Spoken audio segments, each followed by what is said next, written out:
안녕하십니까? 2025년 1월 7일 화요일 인도네시아 헤드라인 시작합니다. 첫 번째 소식입니다. 세계은행은 인도네시아의 경상수지 적자가 2024년 GDP의 0.9%에 이를 것으로 예측하며 2026년과 2027년에는 각각 1.4%와 1.6%까지 증가할 가능성이 있다고 전망했습니다. 이는 주요 수출품 가격 하락과 해외 기업의 이익 송환 증가가 주된 원인으로 지목됩니다. 특히 석탄과 파모일 같은 수출품의 국제 가격이 하락하며 무역 흑자가 감소했고 해외 여행 증가로 서비스 무역 적자가 확대되었습니다. 여기에 외국 기업들의 수익 송환으로 기본소득 적자가 늘어나면서 경상수지 악화가 심화되었습니다. 전문가들은 중앙은행의 환율 안정화 조치와 더불어 보호무역 정책 강화 및 투자 환경 개선을 통해 외국인 직접 투자를 유치해야 한다고 조언했습니다. 특히 국내 해운 및 보험사를 활용해 서비스 무역 적자를 줄이는 방안도 제시되었습니다. 다만 최근 파모일과 커피 같은 수출품 가격이 상승세를 보이고 있어 무역 흑자가 유지될 가능성도 있습니다. 하지만 정부가 적극적인 대책을 마련하지 않을 경우 경상수지 적자가 투자 심리에 부정적인 영향을 미칠 수 있다는 경고도 나왔습니다. 다음 소식입니다. 인도네시아의 중산층이 지난 5년간 감소해 2024년 기준 전체 인구의 17.13%로 줄었다는 통계청의 발표가 나왔습니다. 이는 5년 전 21.45%였던 중산층 비율에 비해 큰 하락세로 경제 소비의 81%를 차지하는 중산층과 그에 준하는 계층의 중요성이 다시금 부각되고 있습니다. 중산층 감소의 주요 원인으로는 팬데믹 이후 고용 회복 부진, 섬유업 등 제조업 분야에서의 대규모 회복, 그리고 정부의 정치적 집중으로 인한 사회 지출 지연이 꼽혔습니다. 특히 팬데믹 동안 사라진 400만 개의 일자리 중 300만 개만이 회복되었으며 수출 감소로 인해 제조업이 큰 타격을 입었습니다. 경제학자들은 중산층 감소가 소비력 약화와 가계 지출 둔화로 이어져 GDP 성장률을 약 4.95%로 낮췄다고 분석했습니다.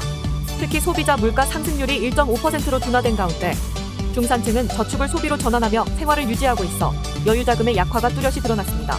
정부는 소비 촉진을 위해 경제 부양책과 세금 인상 완화를 검토하고 있지만 2025년 공공주택 저축제도 도입 및 유류 가격 인상 등 가계 부담을 늘릴 정책이 예정되어 있어 우려가 커지고 있습니다.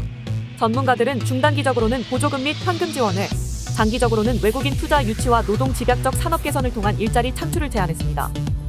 다음 소식입니다. 인도네시아 헌법재판소는 향후 대통령 선거에서 정당이나 정당 연합이 후보를 추천할 때 적용되던 기준을 폐지한다고 판결했습니다. 기존의 2017년 선거법 제222조에 따라 대통령 후보를 추천하려면 의회 의석의 20%를 확보하거나 이전 선거에서 25%의 대중 투표를 받아야 했습니다. 그러나 재판소는 이러한 기준이 1945년 헌법에 위배된다고 판단했습니다. 헌법재판소장은 청원을 전적으로 받아들여 해당 법 조항이 헌법에 반한다고 선언하며 이를 무효화한다고 밝혔습니다. 이번 판결은 민주주의 활동가들과 대학생들이 제출한 4건의 청원을 근거로 이루어졌으며 후보 추천 과정의 공정성을 확보하기 위한 취지로 이루어졌습니다. 이번 판결은 특히 소규모 정당과 신생 정당들에게 유리한 기회를 제공할 것으로 보입니다.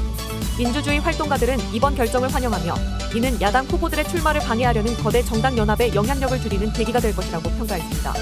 헌법재판소의 이 같은 결정은 지난해 지역선거에서 후보 추천 기준을 완화한 판결 이후 몇 달 만에 나온 중요한 변화로 인도네시아 정치체제의 개방성과 민주주의 발전의 중요한 전환점으로 평가받고 있습니다. 다음 소식입니다. 인도네시아 제조업이 연말을 맞아 생산과 주문이 늘며 회복세를 보이고 있습니다. 12월 제조업 구매관리자 지수는 51.2로 상승해 확장 국면에 진입했습니다. 신규 수출 주문도 1년 만에 처음으로 증가했으며 라마단과 이블피트리를 앞두고 긍정적인 전망이 이어지고 있습니다. 제조업체들은 수요 증가에 대응하기 위해 원자재를 추가 구매하고 재고를 늘렸습니다. 이로 인해 생산량이 증가하고 고용도 소폭 늘어났습니다. 하지만 루피아 약세로 수입 원자재 가격이 오르며 3개월 연속 제품 가격을 인상할 수밖에 없었습니다. 산업 신뢰지수도 52.93으로 확장세를 유지했지만 일부 산업은 여전히 어려움을 겪고 있습니다.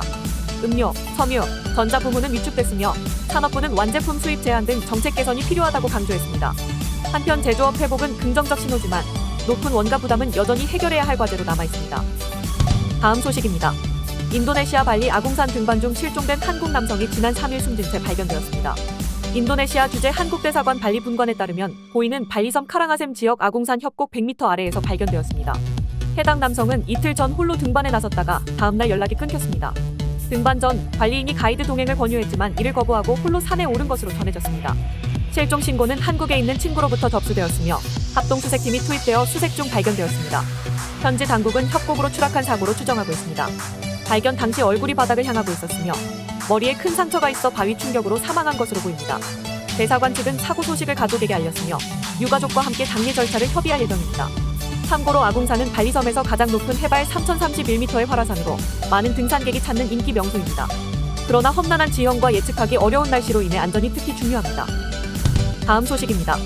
자카르타 머락 고속도로 휴게소에서 발생한 총격 사건으로 차량 렌트업체 대표가 사망하고 동료가 부상을 입는 사건이 발생했습니다.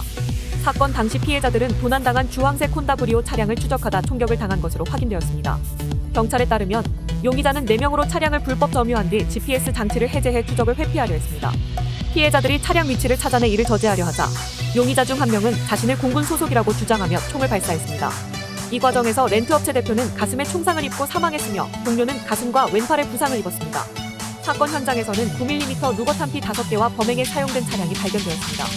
목격자들에 따르면 고속도로에서 추격전을 벌이던 차량들이 휴게소에 멈췄고 검은 미니밴에서 용의자가 총격을 가하며 사건이 발생했다고 전했습니다.